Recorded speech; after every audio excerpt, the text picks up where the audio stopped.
ಕರುವಿನ ಮೇಲೆ ಭಕ್ಷಕ ಚಿರತೆಯ deadly attack.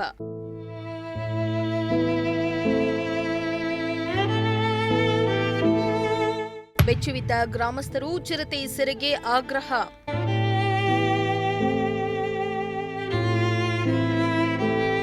ತುಮಕೂರಿನಲ್ಲಿ ಭಕ್ಷಕ ಚಿರತೆ ಕಾಟ ಮತ್ತೆ ಶುರುವಾಗಿದ್ದು ಜನರಲ್ಲಿ ಆತಂಕ ಹೆಚ್ಚಾಗಿದೆ.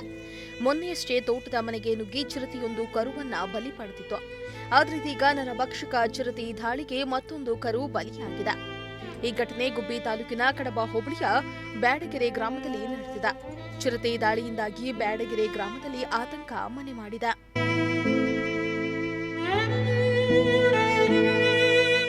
ಬ್ಯಾಡಗೆರೆ ಗ್ರಾಮದ ಲಕ್ಷ್ಮಿ ಎಂಬುವವರ ತೋಟದ ಮನೆಯ ದನದ ಕೊಟ್ಟಿಗೆಗೆ ಏಕಾಏಕಿ ಚಿರತೆಯೊಂದು ನುಗ್ಗಿದ್ದು ಕೊಟ್ಟಿಗೆಯಲ್ಲಿದ್ದ ಕರುವನ್ನ ಹೊತ್ತೊಯ್ದು ಪಕ್ಕದ ತೋಟವೊಂದರ ಬಳಿ ಬಲಿ ಪಡೆದಿದ್ದು, ಕರುವನ್ನೇ ನಂಬಿ ಜೀವನ ಸಾಗಿಸ್ತಾ ಇದ್ದ ಈ ರೈತರ ಪಾಲಿಗೆ ಬರ ಸಿಡಿಲು ಬಡಿದಂತಾಗಿದೆ. ಕರು ಸಾವನ್ನಪ್ಪಿದ್ದಕ್ಕೆ ರೈತ ಮಹಿಳೆ ಲಕ್ಷ್ಮಿ ಕುಟುಂಬ ಕಣ್ಣೀರು ಹಾಕ್ತಿದ್ದಾರೆ. ಶ್ರೀಲಕ್ಷ್ಮಿ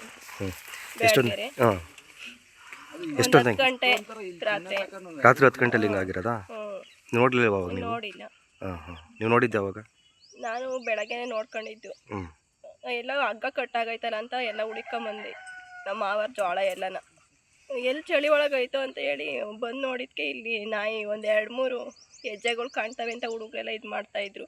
ಇನ್ನು ಈಗಾಗಲೇ ಗುಬ್ಬಿ ತಾಲೂಕಿನ ಕಡಬ ಹೋಬಳಿಯ ಸುತ್ತಮುತ್ತ ಗ್ರಾಮಗಳಲ್ಲಿ ಚಿರತೆ ಕಾಟ ಹೆಚ್ಚಾಗಿದ್ದು 2 ಬಾರಿ ದಾಳಿಯನ್ನ ನಡೆಸಿದ್ದು ರೈತರಲ್ಲಿ ಆತಂಕ ಹೆಚ್ಚಾಗಿದೆ. ಮನೆಯಿಂದ ಹೊರಬರಲು ಭಯಪಡುತ್ತಿದ್ದಾರೆ. ಅರಣ್ಯ ಇಲಾಖೆ ಆದಷ್ಟು ಬೇಗ ಚಿರತೆ ಸೆರೆ ಹಿಡಿದು ಚಿರತೆ ಕಾಟದಿಂದ ಮುಕ್ತಿ ಕೊಡಿಸುವಂತೆ ಸ್ಥಳೀಯರು ಆಗ್ರಹಿಸುತ್ತಿದ್ದಾರೆ. ಅಲ್ಲೇ ಒಂದು 2 ತಿಂಗಳಲ್ಲಿ ಇಲ್ಲಿ ಸುರೇಶ್ ಅನ್ನೋರು ಮನೆ ಹತ್ರ ಬಂದಿತ್ತು. ಫೋನ್ ಮಾಡಿ ಕರೆಸಿದಾಗ ಅವರು ತಿರುಗಾಡ್ತಿರುತ್ತೆ ಇದು ಅಂತ ಹೇಳಿದ್ರು. ಈಗಾಗಲೇ 15 ದಿವಸ ಆದಮೇಲೆ ತಿರ್ಗಾ ಬಂದಿದೆ. ಇಲ್ಲಿ ಬೋನಿಕ ವ್ಯವಸ್ಥೆ ಮಾಡಬೇಕು. ಇಲ್ಲೆಲ್ಲ ಮಾವಿನ ಗಿಡ ಜಾಸ್ತಿ ಇದೆ. ಮಾವಿನ ಗಿಡ ಜಾಸ್ತಿ ಇರೋದ್ರಿಂದ 100 ಎಕರೆ ಮಾವಿನ ಗಿಡ ಇದೆ.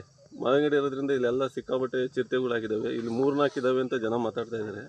ಅದರಿಂದ ಫಾರೆಸ್ಟ್ ಡಿಪಾರ್ಟ್ಮೆಂಟ್ ಅವರು ಏನಾರು ಮಾಡಿ ಬೋನ್ ಇಕ್ಸಂಗೆ ವ್ಯವಸ್ಥೆ ಮಾಡಿ ಜನಗಳು ಹೆದರ್ಕೋತಾ ಇದ್ದಾರೆ, ಅದನ್ನು ತಪ್ಪಿಸ್ಬೇಕು ಅಂತ ನಾನು ಕೇಳ್ಕೊತಾ ಇದ್ದೀನಿ.